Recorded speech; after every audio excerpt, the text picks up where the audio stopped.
So in today's video, I'm going to show you some of the key elements you need to think of or look for when you're buying an expandable garden hose. Now, first of all, I am going to do a disclaimer right at the start of this video. I do like to do as honest videos as possible. I just want to be helpful, help you make the right purchase choice. Now, a lot of comments I've had about these hoses, which you can see one here, say many of these are rubbish, they don't last long, they split after a year, they're just not very good at all. Well, I'll be totally honest, I've not had these long enough to do like a year in the life kind of video. I've only had these a few weeks and I've been testing them thoroughly, and I have spotted some differences between the different models, but I can't really give you a long-term view on it because I've just simply not had them long enough. But I can see where some of the issues might come from. So that's some of the things we'll point out in this video. So first of all, you can see a couple of models that I've got here. I've actually got 4 in total. 2 of them are very similar, so I've not included them. I've separated into kind of price point ones. This is definitely the cheaper one. You'll probably see this across lots of social media, and this is the more expensive one, and I can definitely see why. So first of all, let's take a closer look at the 2. So first of all, let's look at the material, and you can see this one is kind of a corded type material, and you can see when it actually retracts, it forms like this ruffled effect. Whereas with this one, which is the more expensive model, this is like a 3 braid ply cord, and it's super stretchy. It feels a lot more solid than this one. And this is definitely more kind of a material sort of construction. Now, a lot of the people say that these go mouldy and this one rots. Now, I can see why.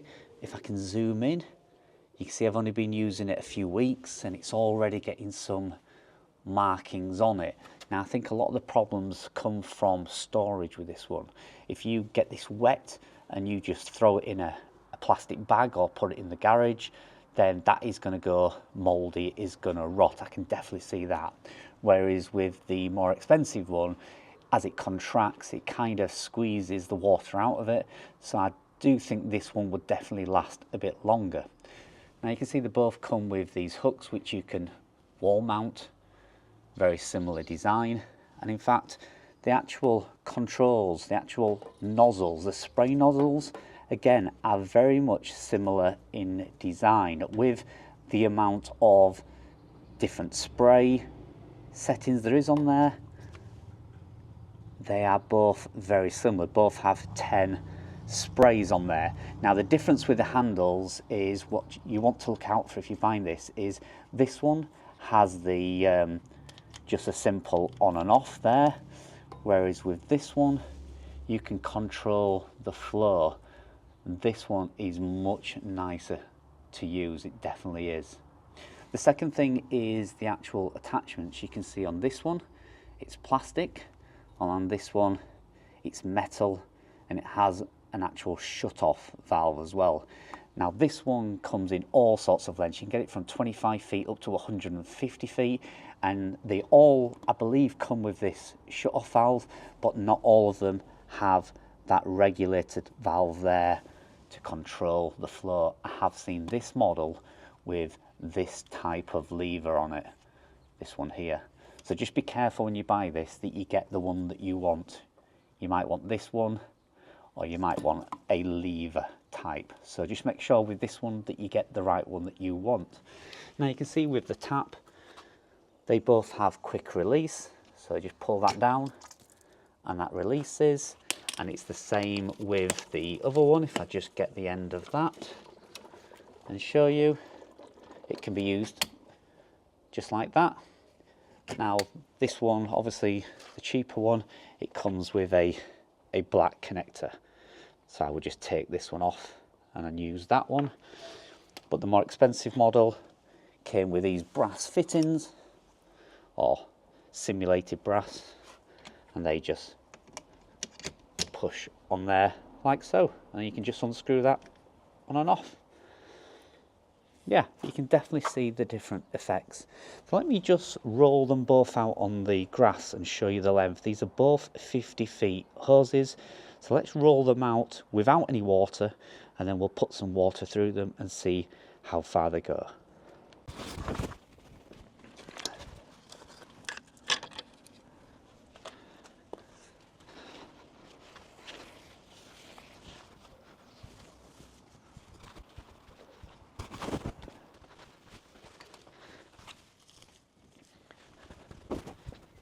Okay, so you can see there, when they are laid out on the ground, they are both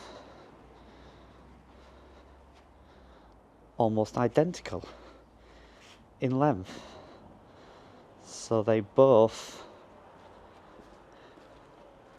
are exactly the same length with no water. Okay, so first of all, let's switch on the most expensive one and we'll see how long this is when it's fully expanded. It should be 50 feet.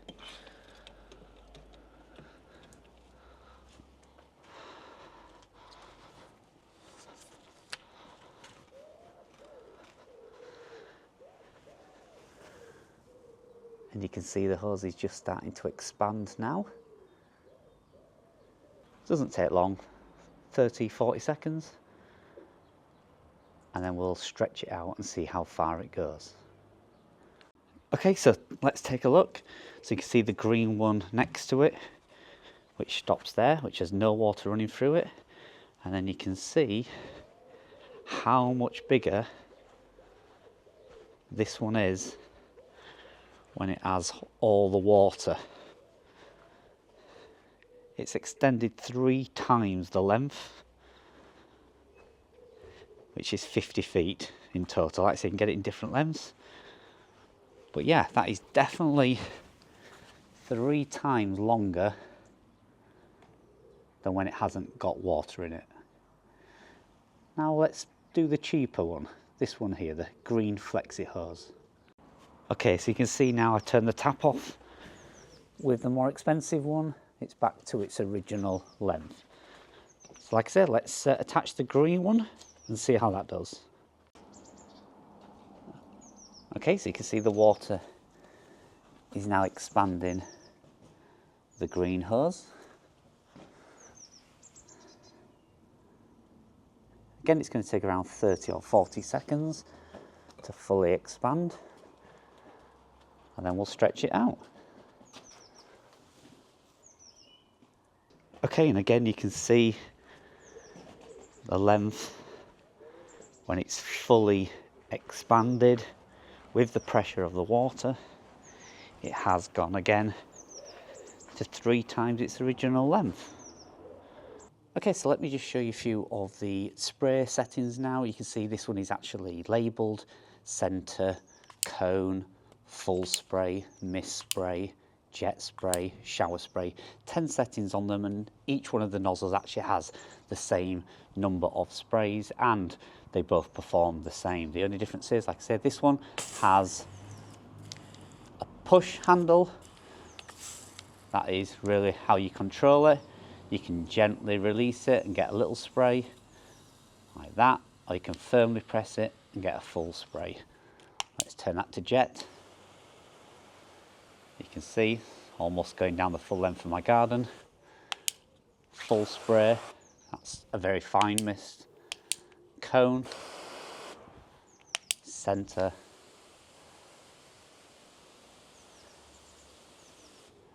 but yeah, I'll just quickly show you the controls on the other one. Okay, so let's just show you this one now. Obviously we have the on and off controller on here, so I'll turn that to on, and we have again 10 settings on here.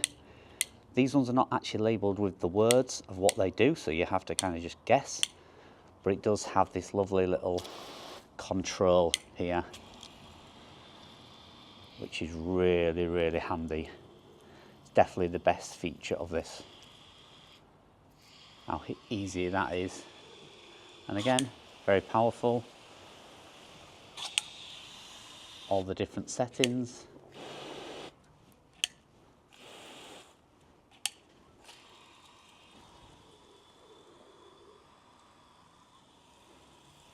And then again, turn that off and turn the main control off there. Okay, so to give you a really quick roundup, definitely if you can afford it, I would go for the more expensive one. I do think it'll last longer, has a better nozzle, performs better, but if you're just on a budget, even if this lasts you 12 months or 18 months, for the price of it, does it really matter?